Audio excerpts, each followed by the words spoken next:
How's it going, everyone? You guys knew that this moment was coming. You knew that it was going to come to a point where we had to batten down the hatches, where we had to completely seclude ourselves from social media. I'm not saying go that far, but if you're excited for Final Fantasy VII Rebirth, obviously a lot of you guys are very excited for that game from a narrative standpoint. Final Fantasy VII Remake, the first part, kind of turned everything on its head, and a lot of people are very curious to know how it's going to turn out in part 2. However, when it comes to big games like this, narrative-driven games like this, leaks, spoilers, all of those things happen.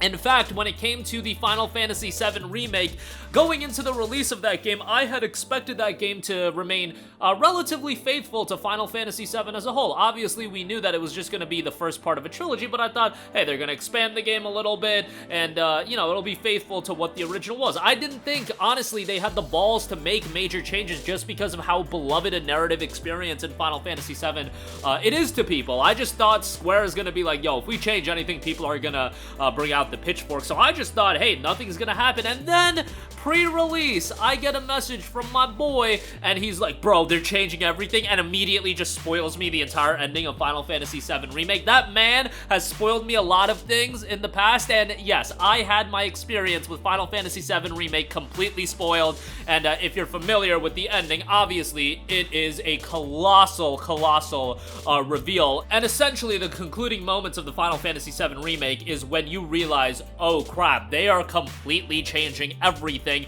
and we're really getting to the crux and to the heart of the story with Final Fantasy VII Rebirth. This is the heart of the story of Final Fantasy VII, where we're gonna go through so many of the iconic moments of the game and the conclusion of FF7 Rebirth, what is being speculated on. Obviously, one of the most iconic moments in gaming history, and so many people are curious how it's gonna play out, because we know we're gonna get some changes. What kind of changes are we gonna get? And I've always been of the mindset that either this is going to be an incredibly compelling narrative and the changes are going to make it so much more exciting, which, by the way, I am totally on board with the narrative being changed, because honestly, in fact, yes, it sucked getting spoiled back in 2020, but I was going into the release of FF7 expecting it to be a relatively faithful remake in the sense that the core narrative beats were going to be completely similar. And I got more excited for the game when I knew that things were going to be turned on their head. I am totally on board because, as the ending of Final Fantasy VII Remake says, the unknown journey will continue. It would have sucked had this been an entirely known journey. I mean, it wouldn't have sucked, that is totally hyperbole, but the fact it's an unknown journey with these iconic characters, this beloved cast of characters, and this beloved world that we're gonna explore again, that's so exciting to me, and I am totally on board with it. And really, what surprised me more than anything is it seems like most people are on board with it. Most people seem to be of my line of thinking that, hey, either it's gonna be really cool and they're gonna make really cool changes, or it's gonna be an absolute train wreck and we can laugh at it. The original game is always going to exist, but now we're getting something new, we're getting something fresh with those characters that we love. However, obviously, you don't want that unknown journey. At least I don't think you want that unknown journey completely spoiled to you, because one of the biggest elements is going to be working your way through the game, working your way through this 50-hour JRPG and seeing what kind of changes they make, or experiencing that story for the first time. For those of you that haven't played Final Fantasy VII, the original, you won't be able to immediately tell changes, but you still want to go through the story fresh and blind. At least I would assume you would like to do that.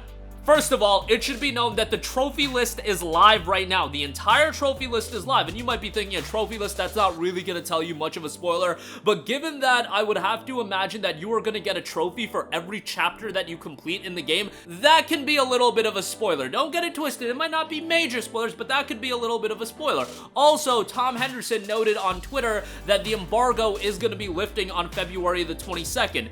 As we get closer and closer to that date, I'm telling you guys, without fail, leaks are gonna happen. Just be a little mindful of that. Social media platforms like Twitter, even YouTube, we're talking the day of release and day before release. Guys, when Like a Dragon Infinite Wealth came out, I started playing it the day before release, and the day before release, I literally got hit with recommended YouTube videos of Like a Dragon Infinite Wealth ending scene or final boss or things of that nature. I'm like, bro, what is going on right now? Why is this being recommended to me? It is a wild thing that happens. I get it. Once the embargo lifts, like, everybody can do a free-for-all and upload content. Obviously, it varies publisher to publisher, but when that was happening with Like a Dragon Infinite Wealth, another game that is super narrative driven, I'm not gonna lie, I was like super upset about that, and I like switched YouTube accounts. I was like, bro, I'm not getting this game spoiled for me. But if you think that's not gonna happen with FF7 Rebirth, then you might do what you can to avoid leaks. But sometimes you literally get slapped across the face with it, especially with YouTube recommendations. Like, man, that stuff slaps you in the face with it. And I've been spoiled multiple games via YouTube recommendations. It's honestly kind of ridiculous. And obviously, you know my boy that leaked me FF7 Remake. I'm sorry, buddy. You're on the block list for now. It ain't happening again. You did it. You got me with FF7 Remake. You boomed me with FF7 Remake. It ain't happening with FF7 Rebirth. And in fact, yesterday, this man links me a page. It's the Reset Era Final Fantasy VII Rebirth, like, leaks and spoiler thread. After that, immediately blocked. Bro, you're gonzo. You're gonzo until I'm done with this game. I'll talk to you in April, but you are gonzo. If you guys got any friends like that, and I get it, like, people like that exist. They think it's humorous to troll, and I find it humorous from time to time. And honestly, I've done my devious stuff before as well. I spoiled Attack on Titan for one of my boys, the entirety of the story. You know, the manga, when the anime was still airing. But this was like in my late teenage years, so like, I've repented for my sins, and I'm not letting this happen with FF7 Rebirth. And I'm going into this story blind, and I imagine most of you guys are gonna try to do that as well. The game is officially out February 29th. State of play is tomorrow. Honestly, and I'm talking to a lot of people are of the mindset they're not watching the state of play because they want to go into this game completely blind. And I see a lot of people saying that they're not gonna play the demo either that is reported to be dropping tomorrow. It's pretty much confirmed to be dropping tomorrow, like it appeared on the PlayStation Store's backend, but you do get like an in-game item or something like that. But a lot of people are just like, bro, I'm not playing the demo either. And I totally understand that. If you want to avoid the demo, you want to avoid state of play, you know, I definitely can understand that. State of play is going to be a lengthy video, like I believe it's going to be a 20-minute presentation, so that's going to have a decent bit of content, but really what you want to try to stay away from is like the leaks and the spoilers. And I'm telling you guys, come closer to release date, be mindful with YouTube recommended videos because that can be an absolute clown show. And you can get stuff leaked. Remember, I just almost got Infinite Wealth spoiled for me. Thankfully, just completed that game. Great game, highly recommended. New Game Plus stuff is nonsense. We've been over that before. But with FF7 Rebirth, like, I loved Infinite Wealth story. Don't get me wrong, narratively, that game was great. Rebirth, it's on a whole nother level in terms of how invested I am into this story. And I hope, you know, part of me is like, you know, either way it'll be good as a train wreck, or if it's a really compelling narrative, I hope it's just a compelling narrative the whole way through. Like, that's what I hope for, and I hope whatever they do, it's gonna be, you know, fun to go through it once again, and I'm excited to see not only how this one wraps up, but how are they gonna set the table for part 3? We know that there's gonna be a trilogy, and there's so many other, you know, moving parts. There's so much they could do with the world of Final Fantasy VII that even after this trilogy, you got characters that are beloved, man. There was a game called Dirge of Cerberus that came out on the PlayStation 2. Sure, it wasn't that great, but you could tell Vincent's story again, and you're telling me people wouldn't buy. There's so much you could do. You could do so many things with FF7 as a whole, and we know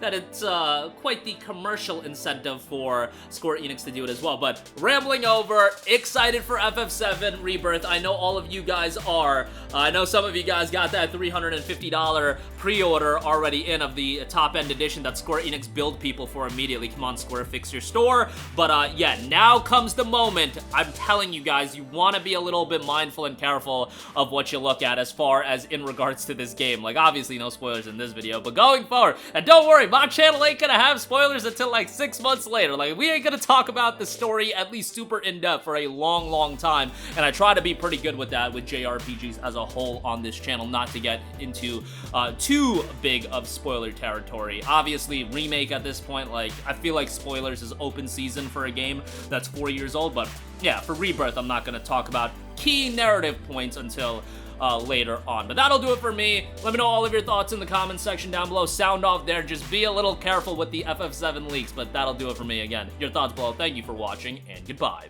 Hey guys, we hope you enjoyed the video, and if you did, make sure to hit the subscribe button, and if you're already subscribed, do us a favor and hit the bell icon. This way you'll be notified whenever we post a new video. That's the best way to keep up with all of our uploads, and we usually try to upload 2 videos a day. And with the bell icon hit, you'll be notified whenever we do upload a video. As always, thanks for watching.